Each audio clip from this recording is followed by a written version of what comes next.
Ernesto De Castro said that his key to success is no secret. Study, advance your knowledge, and do it all over again. Well, good afternoon, Dr. Ernie. Yes. Welcome to the show called Self-Made. Oh, okay. You're one of a great leader that we want to follow.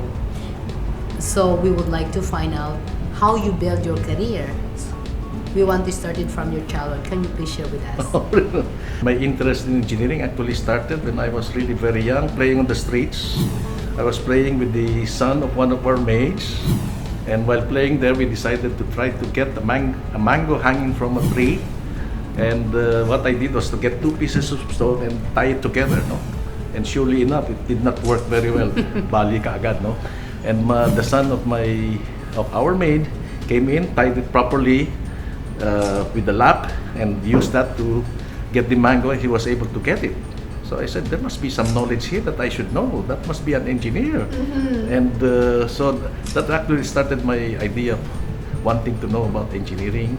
And of course, my father was a building contractor. Oh. So that really got my interest. Mm-hmm. I learned a lot from my father, also in engineering. Mm-hmm. So that got my interest in engineering. Yeah. But when you were a kid, did he always bring you to all his projects? Well, yes, kasi sinasama niya ako. So that got me interested in what he's doing. He's building many houses. At that time, mga residential houses. No? So who inspired you when you were a kid? My parents na rin, kasi that was their business. Okay. And actually, the business of my grandfather was also in construction. Oh, so it's a generation. It's a generation of builders.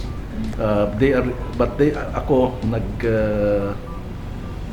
focus ako sa engineering, not really construction but engineering. I wanted always advanced knowledge, kaya diyan ako nagpupunta sa advanced studies.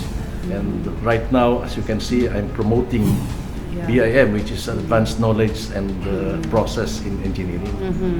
Then what made you also so interested in education, helping the engineers? When I got back here with the PhD, I was invited to teach a graduate school of engineering sa UP. So I taught there for many years. I taught a lot of subjects. Lahat pinapaturo sa atin. So I got a very wide experience of education. And I met a lot of students, and I knew that kailangan talaga impart yung education sa ating mga students. Of course, it's a graduate school, but I saw that many of my graduate students became faculty in many universities all over the country. That is very inspiring to me. So what do you think, how can Pinoy compete globally, or what we should do to compete globally? Okay.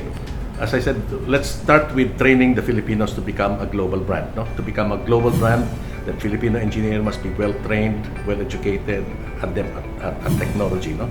And once he's known to be a brand, then he becomes an engineer of choice. Now, I want to expand that, no? And not only about the engineers, I'm also talking about the technologists and the technicians. Dapat i-train din natin sila. Let us not try to give to them to get all the licenses, professional license. Ang kailangan lang talaga to be trained in the skills. And these are the more people that we need. And these are the technicians, technologists, and the sub-professionals that are really needed in the outsourcing industry. So that's a lot of foreign exchange in the Philippines. So doon ako natutuwa. If we can motivate a lot of people to go this way, no? Let's train our engineers, our professionals for knowledge process outsourcing. We can earn a lot of money for our country. Yung sinabi ko, earn foreign currency in your own country. In order to achieve that, what would be the right attitude to be successful? Let's be focused on what we want to do now. We want the Philippines to become a brand, Filipino engineers, but we want the Philippine sourcing. Let us ask everybody. It must be everybody. It must be the government, it must be the academy, it must be the industry. It is us, the individual, who must work together. Ang attitude natin, let's work together. Sama-sama tayo.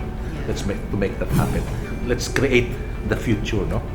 Can you share with us your secrets? What made you where you are now? I think it's really my family that really supported me towards my education. And for all the Filipino families out there, I think it's a good Filipino practice to really support our children in education hanggang sa as much as they want to be educated, no? Now, what do you think, how can we push the young generations, the millennials, to be masipag? I know the millennials, they cannot keep in one place. They don't want to be doing the same thing.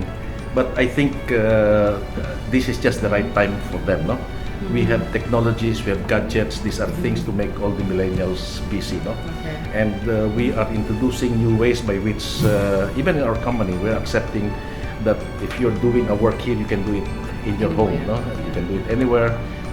We design it in such a way that we have a way of checking and assessing that you're doing it correctly, so you don't have to do it in the office. You can do it at your own time, but we just require that you be responsible enough that you comply with your assignment, no? So we can attract a lot of millennials that way, no? Yun ang masasabi ko. I'd like these millennials to help their country.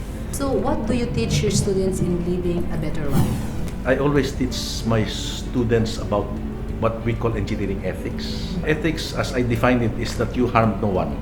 You should always shun corruption. If somebody asks you to do anything against what is supposed to be ethical, you should not do it because you degrade yourself, no? If that involves a certain amount of money, you can earn that money by being better.